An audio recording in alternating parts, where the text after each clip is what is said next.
আজকে আপনাদের সাথে শেয়ার করব অনেক মজাদার একটা খাবার, যেটা হচ্ছে শাসনি। হ্যালো এভরিওয়ান, আসসালামু আলাইকুম। এই যে আপনি দেখতে পাচ্ছেন এখানে শাসনি রান্না করা হচ্ছে।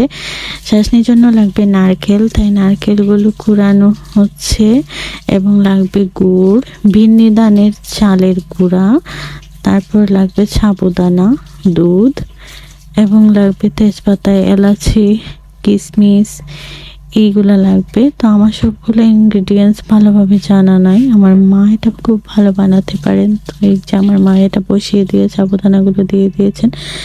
এখন একে একে নারকেল, কুড়ানো নারকেল দেওয়া হয়েছে। তারপর সেটাকে অনেকক্ষণ জাল দিয়ে নিতে হবে। যখন সেটা একটু একটু হালকা ভারী হয়ে আসবে, তখন সেটাকে নামিয়ে নিতে হবে। এত বেশি ঘন করা যাবে না। এই তো আমি অনেক দুধ দিয়ে, গরুর খাঁটি দুধ দিয়ে এবং সর দিয়ে এটা খেয়েছি, অনেক মজা হয়েছে, ডিলিশিয়াস।